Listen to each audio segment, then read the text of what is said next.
देखो ਉਹੀ कह रहे हैं भी ਤੁਸੀਂ एक पासे ਤਾਂ ਕੇਂਦਰੀ ਮੰਤਰੀ ਨੂੰ कह रहे पंजाब जाओ, ਉੱਥੇ जब किसान खुद चल के गए ने, एक पॉजिटिव सोच ਨੂੰ ਲੈ ਕੇ ਗਏ ਨੇ ਵੀ ਅਸੀਂ ਕਿਉਂਕਿ ਵਾਰਤਾ ਦੇ ਨਾਲ ਹੀ ਗੱਲ ਦਾ ਹੱਲ ਹੋਊਗਾ ਤੇ ਆਪ ਚੱਲ ਕੇ ਗਏ। ਹੁਣ ਇਦੋਂ ਵੱਧ ਕੀ ਕਰ ਸਕਦੇ ਕਿਸਾਨ ਜਥੇਬੰਦੀਆਂ ਤੇ ਉਹਦਾ ਵਿੱਚ ਕੋਈ ਜ਼ਿੰਮੇਵਾਰ ਬੰਦਾ ਨਾ ਹੋਣਾ। ਦੇਖੋ ਨਾ ਤਾਂ ਮੰਤਰੀ ਸੀ, ਨਾ ਹੀ ਪ੍ਰਧਾਨ ਮੰਤਰੀ ਜਿਹੜੇ ਆਫਿਸ ਦਾ ਕੋਈ ਜ਼ਿੰਮੇਵਾਰ ਬੰਦਾ ਸੀ, ਕਿਉਂਕਿ ਆਖਰ ਫੈਸਲਾ ਜਿਹੜਾ ਹੈ ਉਹ ਪ੍ਰਧਾਨ ਮੰਤਰੀ ਦੇ ਲੈਵਲ ਤੇ ਹੋਣੇ ਨੇ ਇਹ। ਸੋ ਉਹਨਾਂ ਦੀ ਕੋਈ ਨੁਮਾਇੰਦਗੀ ਨਹੀਂ ਸੀ। ਫਿਰ ਤਾਂ ਇਹ ਸਾਫ਼ ਇਹ ਗੱਲ ਸੀ ਵੀ ਉਹ ਤਾਂ ਉਹੀ ਜਿਵੇਂ ਬੇਵਕੂਫ ਬਣਾਉਣ ਵਾਲੀ ਗੱਲ ਹੁੰਦੀ ਹੈ, ਉਸ ਵਾਸਤੇ ਇਹਨਾਂ ਨੇ ਬੁਲਾਇਆ ਸੀ। ਸਮਾਂ ਇਹਦੇ ਨਾਲ ਤਾਂ ਉਹਨਾਂ ਨੇ ਹੋਰ ਜਿਹੜੀ ਸਥਿਤੀ ਨੂੰ ਖਰਾਬ ਕੀਤਾ ਹੈਗਾ, ਉੱਥੇ ਬੁਲਾ ਕੇ ਜੋ ਰਵੱਈਆ ਉਹਨਾਂ ਨੇ ਅਪਣਾਇਆ। ਜਿਹੜੇ ਬੀਜੇਪੀ ਦੇ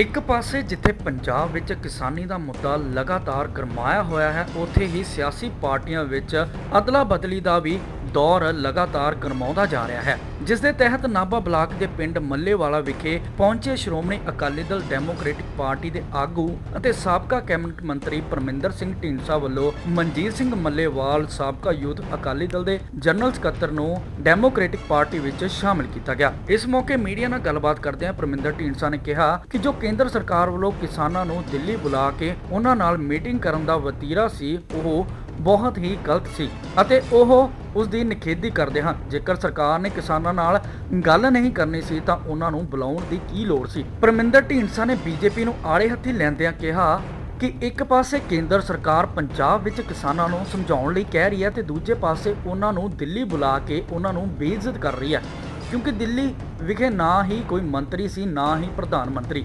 ਅਤੇ ਕਿਸਾਨਾਂ ਨੂੰ ਬੀਜੇਪੀ ਸਰਕਾਰ ਬੇਵਕੂਫ ਬਣਾ ਰਹੀ ਹੈ। ਕੁਝ ਦਿਨ ਪਹਿਲਾਂ ਪੰਜਾਬ ਬੀਜੇਪੀ ਦੇ ਪ੍ਰਧਾਨ ਅਸ਼ਵਨੀ ਸ਼ਰਮਾ ਤੇ ਹੋਏ ਹਮਲੇ ਦੀ ਜ਼ਿੰਮੇਵਾਰੀ ਰਵਨੀਤ ਬਿੱਟੂ ਵੱਲੋਂ ਲਏ ਜਾਣ ਦੇ ਜਵਾਬ ਤੋਂ ਇਲਾਵਾ ਪਰਮਿੰਦਰ ਸਿੰਘ ਢੀਂਡਸਾ ਨੇ ਹੋਰ ਕੀ ਕਿਹਾ, ਆਓ ਸੁਣਦੇ ਹਾਂ।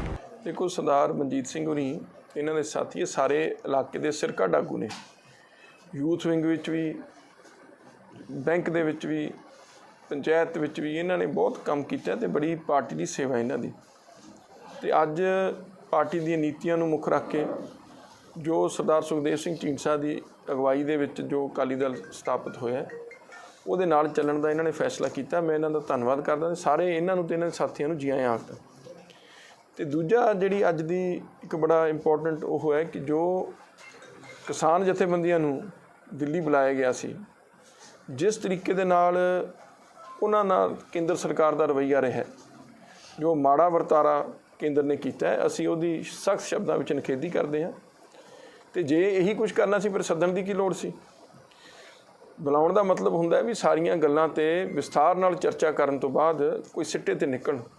ਉਹਨਾਂ ਨੇ ਨਾ ਤਾਂ ਕੋਈ ਜ਼ਿੰਮੇਵਾਰ ਬੰਦਾ ਭੇਜਿਆ ਉੱਥੇ, ਤੇ ਨਾ ਹੀ ਕੋਈ ਉਹਨਾਂ ਨੂੰ ਅੱਗੇ ਦਾ ਰੋਡ ਮੈਪ ਦਿੱਤਾ। ਤੇ ਜੇ ਉਹਨਾਂ ਨੂੰ ਸਿਰਫ ਜਿਹੜਾ ਹੈ ਫੋਕੀ ਤਸੱਲੀ ਦੇਣ ਵਾਸਤੇ ਬੁਲਾਇਆ ਸੀ, ਫਿਰ ਤਾਂ ਉਹਦਾ ਕੋਈ ਫਾਇਦਾ ਨਹੀਂ ਸੀ। ਅੱਜ ਕਿਸਾਨ ਪੜ੍ਹਿਆ ਲਿਖਿਆ, ਇਹ ਕੋਈ ਪੁਰਾਣੇ ਸਮੇਂ ਨਹੀਂ ਹੈਗੇ ਵੀ ਜਦ ਸਰਕਾਰਾਂ ਜਿਹੜੀਆਂ ਗੱਲਾਂ 'ਚ ਲੈ ਕੇ ਲੋਕਾਂ ਦੇ ਨਾਲ ਤੋਰ ਲੈਂਦੀਆਂ ਸੀ। ਹੁਣ ਨੌਜਵਾਨਾਂ ਦੇ ਹੱਥ ਵਿੱਚ ਕਮਾਂਡ ਹੈ, ਸਾਰੇ ਪੜ੍ਹੇ ਲਿਖੇ ਹੈ, ਅਤੇ ਇਹ ਮਤਲਬ ਉਹਨਾਂ ਨੂੰ ਬੇਵਕੂਫ ਨਹੀਂ ਬਣਾਇਆ ਜਾ ਸਕਦਾ। ਸੋ ਸਰਕਾਰ ਦੀ ਇਸ ਨੀਤੀ ਦਾ ਅਸੀਂ ਵਿਰੋਧ ਕਰਦੇ ਹਾਂ। ਹੁਣ ਦੇਖੋ ਹੁਣ ਜਵਾਬ ਦਿੱਤਾ, ਹੁਣ ਆਪ ਆਉਣਾ ਵੀ ਪਊ ਉਹਨਾਂ ਨੂੰ, ਇਹ ਗੱਲ ਨਹੀਂ ਹੈ। ਉਹਨਾਂ ਨੇ ਪਹਿਲਾਂ ਹੀ ਕਿਹਾ ਸੀ ਵੀ ਅਸੀਂ 10 ਕੇਂਦਰੀ ਮੰਤਰੀ ਪੰਜਾਬ ਵਿੱਚ ਭੇਜ ਰਹੇ ਹਾਂ ਕਿਸਾਨਾਂ ਨੂੰ ਸਮਝਾਉਣ ਲਈ। ਇੱਕ ਪਾਸੇ ਉਹਨਾਂ ਨੂੰ ਕੋਈ ਕੇਂਦਰੀ ਮੰਤਰੀ ਨਹੀਂ ਆਇਆ ਉੱਥੇ।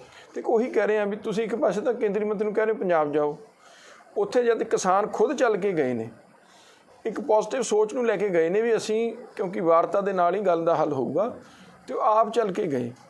ਹੁਣ ਇਦੋਂ ਵੱਧ ਕੀ ਕਰ ਸਕਦੇ ਕਿਸਾਨ ਜਥੇਬੰਦੀਆਂ, ਅਤੇ ਉਹਦਾ ਵਿੱਚ ਕੋਈ ਜ਼ਿੰਮੇਵਾਰ ਬੰਦਾ ਨਾ ਹੋਣਾ। ਦੇਖੋ ਨਾ ਤਾਂ ਮੰਤਰੀ ਸੀ, ਨਾ ਹੀ ਪ੍ਰਧਾਨ ਮੰਤਰੀ ਜਿਹੜੇ ਆਫਿਸ ਦਾ ਕੋਈ ਜ਼ਿੰਮੇਵਾਰ ਬੰਦਾ ਸੀ, ਕਿਉਂਕਿ ਆਖਰ ਫੈਸਲਾ ਜਿਹੜਾ ਹੈ ਉਹ ਪ੍ਰਧਾਨ ਮੰਤਰੀ ਦੇ ਲੈਵਲ 'ਤੇ ਹੋਣੇ ਨੇ ਇਹ।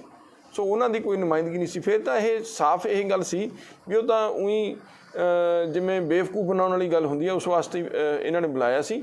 ਸਮਾਂ ਇਹਦੇ ਨਾਲ ਤਾਂ ਉਹਨਾਂ ਨੇ ਹੋਰ ਜਿਹੜੀ ਸਥਿਤੀ ਨੂੰ ਖਰਾਬ ਕੀਤਾ ਹੈਗਾ, ਉੱਥੇ ਬੁਲਾ ਕੇ ਜੋ ਰਵੱਈਆ ਉਹਨਾਂ ਨੇ ਅਪਣਾਇਆ। ਜਿਹੜੇ ਬੀਜੇਪੀ ਦੇ ਪ੍ਰਧਾਨ 'ਤੇ ਹਮਲਾ ਹੋਇਆ, ਰਵਨੀਤ ਬਿੱਟੂ ਨੇ ਉਹਨੇ ਹਮਲੇ ਦੀ ਆਪ ਜ਼ਿੰਮੇਵਾਰੀ ਲਈ ਆ, ਤੁਸੀਂ ਕਿਸ ਤਰ੍ਹਾਂ ਮੰਨਦੇ ਜੀ? ਮੈਂ ਕਰਵਾਇਆ, ਅੱਗੇ ਵੀ ਜੋ ਕੁਝ ਹੋਊਗਾ ਉਹ ਵੀ ਮੇਰੇ ਵੱਲੋਂ ਹੀ ਕਰਵਾਇਆ ਜਾਊਗਾ। ਇੱਥੋਂ ਤੱਕ ਦੇਖੋ ਗੱਲ ਇਹ ਹੈ, ਪਹਿਲੀ ਗੱਲ ਤਾਂ ਇਹ ਜੇ ਉਹ ਕਹਿੰਦੇ ਨੇ ਉਹਨਾਂ ਦੇ ਖਿਲਾਫ ਕਾਰਵਾਈ ਹੋਣੀ ਚਾਹੀਦੀ ਹੈ, ਉਸ ਮਾਹੌਲ ਨੂੰ ਭੜਕਾ ਰਹੀ। ਦੂਜੀ ਗੱਲ, ਇਹ ਕਿਸਾਨਾਂ ਨੂੰ ਬਦਨਾਮ ਕਰਨ ਦੀ ਵੀ ਕੋਸ਼ਿਸ਼ ਕੀਤੀ ਜਾ ਰਹੀ ਹੈ। ਕਿਤੇ ਨਾ ਕਿਤੇ ਦੇਸ਼ ਦੇ ਵਿੱਚ ਇਹ ਇਸ ਤਰੀਕੇ ਦਾ ਮੈਸੇਜ ਦੇਣਾ ਚਾਹੁੰਦੇ ਨਹੀਂ ਵੀ ਦੇਖੋ ਵੀ ਕਿਸਾਨ ਹਿੰਸਕ ਹੋ ਗਏ। ਹਾਲਾਂਕਿ ਮੈਨੂੰ ਲੱਗਦਾ ਜਿੰਨੀ ਸ਼ਾਂਤੀਪੂਰਵਕ ਇਹ ਕਿਸਾਨ ਸੰਘਰਸ਼ ਰਿਹਾ, ਸ਼ਾਇਦ ਹੀ ਕੋਈ ਦੇਸ਼ ਦੇ ਵਿੱਚ ਕੋਈ ਸੰਘਰਸ਼ ਰਿਹਾ ਹੋਵੇ ਜਿਹੜਾ ਇੰਨਾ ਸ਼ਾਂਤੀਪੂਰਵਕ, ਜੇ ਕਿਤੇ ਵੀ ਗਏ ਨੇ ਕੋਈ ਧਰਨਾ ਉਹਦੇ ਵਿੱਚ ਇੱਕ ਵੀ ਘਟਨਾ ਨਹੀਂ ਹੋਈ ਜਿਹਦੇ ਨਾਲ ਕੋਈ ਕਿਸੇ ਦੇ ਸੱਟ ਵੀ ਵੱਜੀ ਹੋਵੇ। ਅਤੇ ਦੂਜੀ ਗੱਲ, ਜਿਹੜੇ ਬੀਜੇਪੀ ਆਗੂ ਨੇ ਉਹਨਾਂ ਨੂੰ ਵੀ ਸਿਰਫ ਉਹਨਾਂ ਦੇ ਘਰ ਦੇ ਬਾਹਰ ਧਰਨੇ ਦਿੱਤੇ ਗਏ, ਕੋਈ ਕਿਸੇ ਦੇ ਖਿਲਾਫ ਨਹੀਂ ਕੋਈ ਕਾਰਵਾਈ ਹੋਈ। ਸੋ ਇਹ ਵੀ ਮੈਂ ਸਮਝਦਾ ਕਿਤੇ ਨਾ ਕਿਤੇ ਇਸ ਸੰਘਰਸ਼ ਨੂੰ ਮਾੜਾ ਨਾ ਕਰਨ ਵਾਸਤੇ ਕਿਸੇ ਏਜੰਸੀ ਦੀ ਸਾਜ਼ਿਸ਼ ਮੈਂ ਸਮਝਦਾ। ਅਤੇ ਜਿਹੜੀ ਇਹ ਗੱਲ ਬਿੱਟੂ ਜੀ ਨੇ ਕਹੀ ਆ ਉਹ ਤਾਂ ਹੁਣ ਜਿਹੜੀ ਆ ਫੋਕੀ ਸ਼ੋਹਰਤ ਵਾਸਤੇ ਮੈਨੂੰ ਲੱਗਦਾ ਕਰ ਰਹੇ ਨੇ। ਜੇ ਉਹ ਆਪ ਮੰਨਦੇ ਤਾਂ ਫਿਰ ਕਾਂਗਰਸ ਸਰਕਾਰ ਕਿਉਂ ਨਹੀਂ ਉਹਨਾਂ ਖਿਲਾਫ ਕਾਰਵਾਈ ਕਰਦੀ। ਸੋ ਇਸ ਲਈ ਇਹ ਮੁੱਦੇ ਜਿਹੜਾ ਸਿਰਫ ਲੋਕਾਂ ਦਾ ਜਿਹੜੀ ਹੈ ਦਾ ਮਨ ਭੜਕਾਉਣ ਵਾਸਤੇ ਹੀ ਸਾਰਾ ਕੁਝ ਹੋ ਰਿਹਾ ਹੈ।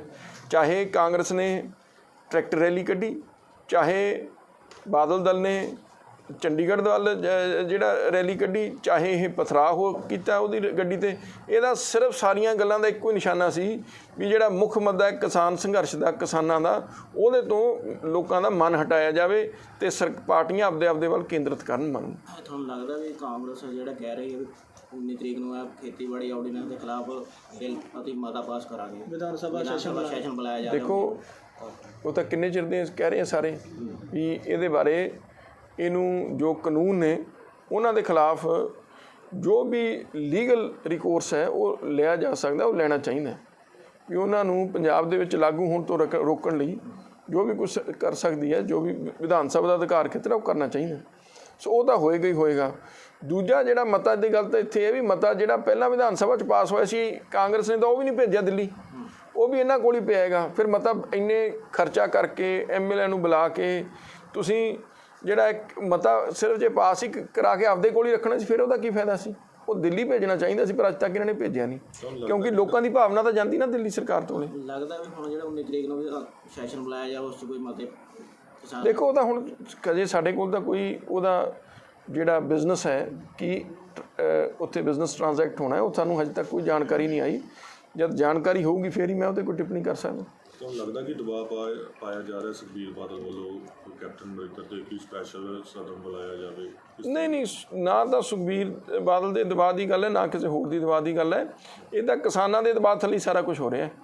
ਜੋ ਕਿਸਾਨ ਜਥੇਬੰਦੀਆਂ ਨੇ ਕਿੰਨਾ ਚਿਰ ਪਹਿਲਾਂ ਕਿਹਾ ਹੋਇਆ ਵੀ ਤੁਸੀਂ ਸੈਸ਼ਨ ਬਣਾ ਕੇ ਕਰੋ। ਸੋ ਇਹ ਸਾਰਾ ਕੁਝ ਜੋ ਸਰਕਾਰ ਕਰ ਰਹੀ ਹੈ ਕਿਸਾਨ ਜਥੇਬੰਦੀਆਂ ਦੇ ਦਬਾਅ ਥੱਲੇ ਕਰ ਰਹੀ ਹੈ। ਕੱਲ੍ਹ 1 ਲੱਖ ਨੌਕਰੀ ਦਾ ਵੀ ਐਲਾਨ ਕੀਤਾ ਗਿਆ, ਸ਼ਾਇਦ ਕੈਬਨਿਟ 'ਚ ਪਾਸ ਹੋ ਗਿਆ ਵੀ 1 ਲੱਖ ਨੌਕਰੀ ਜਿਹੜੀ ਦਿੱਤੀ ਜਾਊਗੀ ਪੰਜਾਬ ਦੇ ਨੌਜਵਾਨਾਂ ਨੂੰ। ਲੱਗਦਾ ਵੀ ਇਹ ਇਲੈਕਸ਼ਨ ਸਟੰਟ ਹੈ ਜਾਂ ਕਿਸਾਨੀ ਦਾ? ਦੇਖੋ ਹੁਣ ਤਾਂ 4 ਸਾਲ ਤਾਂ ਹੋਣ ਵਾਲੇ ਹੋ ਗਏ, ਹਜੇ ਤੱਕ ਤਾਂ ਕਿਸੇ ਨੂੰ ਨੌਕਰੀ ਮਿਲੀ ਨਹੀਂ। ਅਤੇ ਹੁਣ ਲੱਖ ਨੌਕਰੀ ਵੀ ਇਹ ਵੀ ਇੱਕ ਸਟੰਟ ਹੀ ਹੈ ਵੀ ਲੋਕਾਂ ਨੂੰ ਸਿਰਫ ਅੱਖਾਂ 'ਚ ਘੱਟਾ ਪਾਉਣ ਲਈ ਵੀ ਲੋਕ ਹੁਣ ਜਿਵੇਂ ਪਹਿਲਾਂ ਲੋਲੀਪੌਪ ਦਿੱਤਾ ਸੀ, ਹੁਣ ਇੱਕ ਹੋਰ ਨਵਾਂ ਲੋਲੀਪੌਪ ਦਿੱਤਾ ਵੀ ਉਹ ਲੋਕ ਉਹ ਕਰੀ ਜਾਣਗੇ। ਅਤੇ ਜਿਹੜੀ ਘਰ ਘਰ ਨੌਕਰੀ ਸੀ ਉਹ ਕਿੱਥੇ ਗੱਲ ਹੈ? ਜਵਾਬ ਤਾਂ ਜੋ ਇਲੈਕਸ਼ਨ 'ਚ ਵਾਅਦੇ ਕੀਤੇ ਸੀ, ਸਾਰਾ ਕਰਜ਼ਾ ਮਾਫ਼ ਕਰਾਂਗੇ, ਘਰ ਘਰ ਨੌਕਰੀ ਕਰ ਦੇਵਾਂਗੇ, 2500 ਅਸੀਂ ਪੈਨਸ਼ਨ ਕਰਾਂਗੇ ਬਜ਼ੁਰਗਾਂ ਦੀ ਅਤੇ ਅਪੰਗਾਂ ਦੀ, ਉਹ ਕਿੱਥੇ ਨੇ ਸਾਰੇ ਫੈਸਲੇ? ਉਹ ਤਾਂ ਹੁਣ ਮਤਲਬ ਉਹ ਪੁਰਾਣੀਆਂ ਗੱਲਾਂ ਨੂੰ ਜਿਹੜਾ ਹੈ ਲੁਕਾਉਣ ਵਾਸਤੇ ਸਰਕਾਰ ਇੱਕ ਨਵੀਂ ਜਿਹੜੀ ਹੈ ਗੱਲ ਤੋਰ ਦਿੰਦੀ ਹੈ। ਇਹਨਾਂ 'ਚੋਂ ਨਿਕਲਣਾ ਕੁਛ ਨਹੀਂ, ਜੋ ਕੁਛ 4 ਸਾਲਾਂ 'ਚ ਹੋਇਆ ਉਹੀ ਕੁਛ ਹੁਣ ਅੱਗੇ ਹੋਣਾ ਹੈਗਾ। ਸ਼੍ਰੋਮਣੀ ਕਮੇਟੀ ਦੀਆਂ ਚੋਣਾਂ ਆ ਰਹੀਆਂ ਨੇ, ਤੁਸੀਂ ਲੜੋਗੇ? ਦੇਖੋ ਅਸੀਂ ਲੜਾਵਾਂਗੇ, ਅਸੀਂ ਖੁਦ ਕੋਈ ਵੀ ਸਿਆਸੀ ਬੰਦਾ ਸਾਡੀ ਪਾਰਟੀ ਦਾ ਉਹ ਸ਼੍ਰੋਮਣੀ ਕਮੇਟੀ ਚੋਣ ਨਹੀਂ ਲੜੇਗਾ। ਸਿਰਫ ਅਤੇ ਸਿਰਫ ਜਿਹੜੇ ਧਾਰਮਿਕ ਲੋਕ ਨੇ ਉਹੀ SGPC ਦੀਆਂ ਚੋਣਾਂ ਲੜਨਗੇ। ਅਸੀਂ ਸਾਰਿਆਂ ਨਾਲ ਰਲ ਕੇ, ਸਾਰੀਆਂ ਪੰਥਕ ਧਿਰਾਂ ਨਾਲ ਲੜ ਕੇ ਸਾਡੀ ਪਾਰਟੀ ਜਿਹੜੀ ਹੈ ਚੋਣ ਲੜੇਗੀ। ਅਤੇ ਸਾਡਾ ਨਿਸ਼ਾਨਾ ਇਹੀ ਹੈ ਕਿ ਜੋ ਸ਼੍ਰੋਮਣੀ ਗੁਰਦੁਆਰਾ ਪ੍ਰਬੰਧਕ ਕਮੇਟੀ ਦਾ ਜੋ ਪ੍ਰਬੰਧ ਹੈ ਉਹਦੇ ਵਿੱਚ ਸੁਧਾਰ ਕੀਤਾ ਜਾਵੇ ਅਤੇ ਲੋਕਾਂ ਦੀਆਂ ਭਾਵਨਾ ਅਨੁਸਾਰ ਜਿਹੜੀ ਹੈ ਸ਼੍ਰੋਮਣੀ ਕਮੇਟੀ ਕੰਮ ਕਰੇ। ਤੁਹਾਨੂੰ ਲੱਗਦਾ ਕਿ ਜਿਹੜੇ ਨਵਜੋਤ ਸਿੰਘ ਸਿੱਧੂ ਦੀ ਕਾਂਗਰਸ 'ਚ ਸਥਿਤੀ ਠੀਕ ਨਹੀਂ ਹੈ, ਕਿਸ ਤਰ੍ਹਾਂ ਜੱਜ ਕਰਦੇ ਹੋ ਤੁਸੀਂ ਕਿ ਹੁਣ ਉਹਨਾਂ ਨੂੰ ਕੀ ਅਗਲਾ ਸਟੈਪ ਕਰਨਾ ਚਾਹੀਦਾ? ਤੁਹਾਡੀ ਨਿੱਜੀ ਰਾਏ ਕੀ ਹੈ, ਕੀ ਹੋਣਾ ਚਾਹੀਦਾ? ਦੇਖੋ ਫੈਸਲਾ ਮੈਂ ਤਾਂ ਉਹਨੂੰ ਦੱਸਣ ਵਾਲਾ ਕੌਣ ਆ, ਬੜੇ ਸੁਲਝੇ ਹੋਏ ਸਿਆਸੀ ਆਗੂ ਨੇ ਉਹ।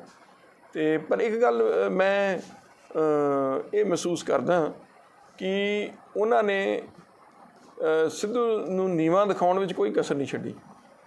ਚਾਹੇ ਸਟੇਜ ਤੇ ਹੋਵੇ, ਚਾਹੇ ਪਿਛਲੇ 2 ਸਾਲਾਂ ਤੋਂ ਜਦ ਉਹਨਾਂ ਨੂੰ ਪਾਰਟੀ 'ਚੋਂ ਜਿਹੜਾ ਮਹਿਕਮਾ ਬਦਲ ਕੇ ਜਾਂ ਹੁਣ ਘਰੇ ਬਿਠਾ ਕੇ, ਤੇ ਫੈਸਲਾ ਤਾਂ ਹੁਣ ਨਵਜੋਤ ਸਿੰਘ ਸਿੱਧੂ ਨੇ ਉਹਨਾਂ ਨੇ ਕਰਨਾ ਹੈਗਾ। ਪਰ ਮੈਂ ਇਹ ਮੰਨਦਾ ਗਾ ਕਿ ਉਹ ਕਾਂਗਰਸ 'ਚੋਂ ਨਿਕਲ ਕੇ ਪੰਜਾਬ ਦੇ ਜ਼ਿਆਦਾ ਕੰਮ ਆ ਸਕਦੇ ਨੇ, ਪੰਜਾਬ ਦਾ ਆਪ ਇੰਡੀਪੈਂਡੈਂਟਲੀ ਜ਼ਿਆਦਾ ਫਾਇਦਾ ਕਰ ਸਕਦੇ ਬਨਿਸਬਤ ਕਾਂਗਰਸ 'ਚ ਰਹਿ ਕੇ, ਕਿਉਂਕਿ ਕਾਂਗਰਸ ਇੱਕ ਐਸੀ ਪਾਰਟੀ ਹੈ ਉਹ ਕਦੇ ਵੀ ਜਿਹੜੀ ਆ ਉਹ ਪੰਜਾਬ ਦਾ ਭਲਾ ਨਹੀਂ ਕਰ ਸਕਦੀ, ਨਾ ਹੀ ਪੰਜਾਬ ਦਾ ਭਲਾ ਸੋਚ ਸਕਦੀ।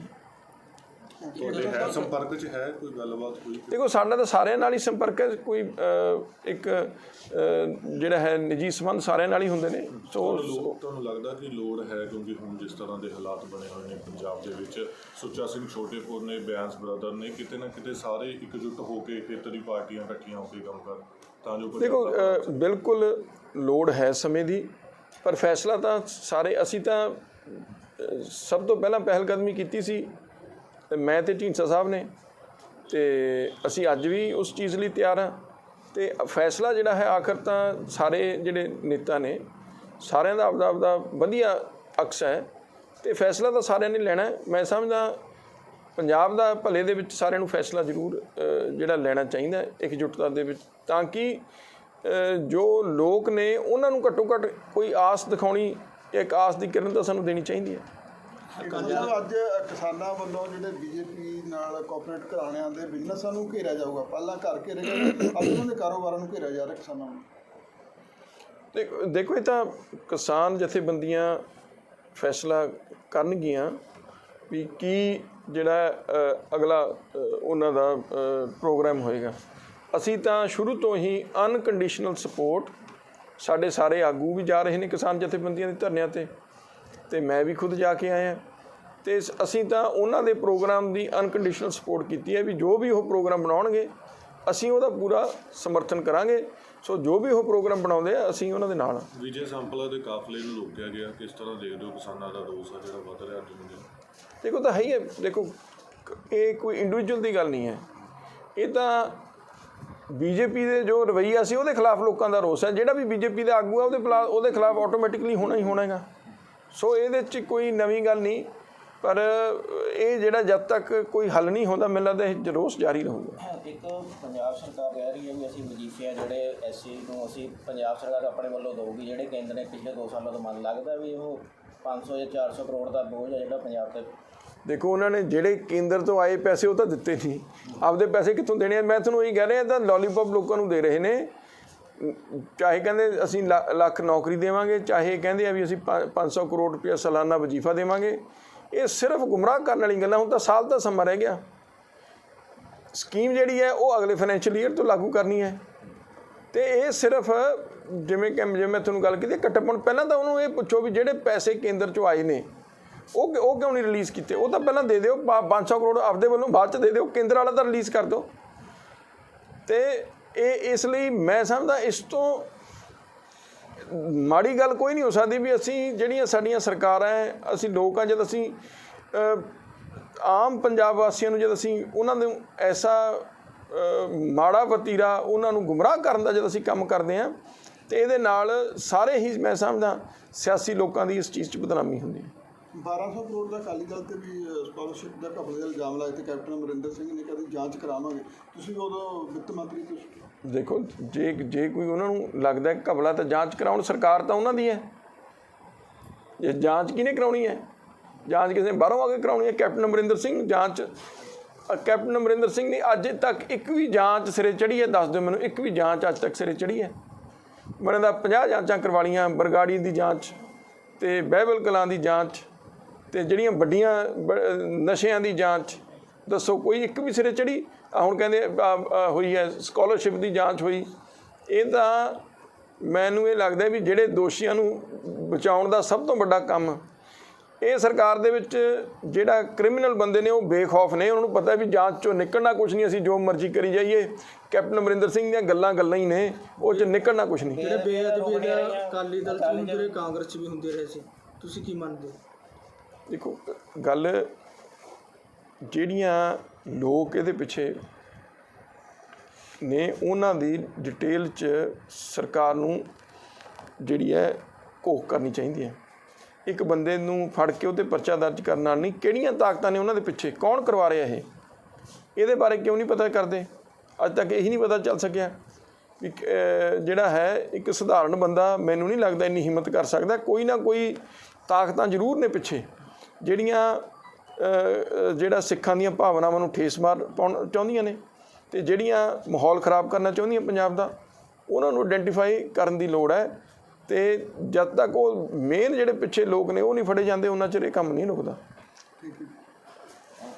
ਇਹ ਜਿਹੜਾ ਸ਼੍ਰੋਮਣੀ ਅਕਾਲੀ ਦਲ ਬਾਦਲ ਛੱਡ ਕੇ ਤੇ ਡੈਮੋਕ੍ਰੈਟਿਕ ਪਾਰਟੀ 'ਚ ਸ਼ਾਮਲ ਸ਼੍ਰੋਮਣੀ ਅਕਾਲੀ ਦਲ ਬਾਦਲ ਜੋ ਸੰਸਥਾ ਹੈ ਉਹ ਸਿੱਖਾਂ ਦੀ ਨੁਮਾਇੰਦਾ ਜਥੇਬੰਦੀ ਅਤੇ ਕਿਸਾਨਾਂ ਅਥੈਸੀ ਪਾਰਟੀ ਮੰਨੀ ਜਾਂਦੀ ਸੀ, ਜਿਸ ਦੇ ਵਿੱਚ ਮੈਂ ਲੰਬੇ ਸਮੇਂ ਤੋਂ ਕੰਮ ਕਰਦਾ ਰਿਹਾ ਸੀ। ਪਰ ਹੁਣ ਸ਼੍ਰੋਮਣੀ ਅਕਾਲੀ ਦਲ ਬਾਦਲ ਹੈ ਜੋ ਦੋਨੋਂ ਮੁੱਦੇ ਨੇ ਜਿਹੜੇ ਛੱਡ ਚੁੱਕਾ ਹੈ, ਨਾ ਉਹ ਸਿੱਖਾਂ ਦੀ ਨੁਮਾਇੰਦਾ ਜਥੇਬੰਦੀ ਰਹੀ ਹੈ, ਨਾ ਕਿਸਾਨ ਅਥੈਸੀ ਜਥੇਬੰਦੀ ਰਹੀ ਹੈ। ਸੋ ਇਸ ਕਾਰਨ ਕਰਕੇ ਮੈਂ ਪਾਰਟੀ ਛੱਡ ਕੇ ਇੱਧਰ ਢੀਂਡਸਾ ਸਾਹਿਬ ਦੇ ਨਾਲ ਰਲਿਆ ਕਿ ਅੱਗੇ ਤੋਂ ਇਹ ਜਿਹੜਾ ਕਿਸਾਨ ਅਥੈਸੀ ਫੈਸਲੇ ਨੇ ਜਾਂ ਸਿੱਖਾਂ ਦੇ ਨੁਮਾਇੰਦਾ ਜਥੇਬੰਦੀ ਦੇ ਫੈਸਲੇ ਨੇ ਉਹ ਸਹੀ ਤਰੀਕੇ ਨਾਲ ਕੀਤੇ ਜਾ ਸਕਣ।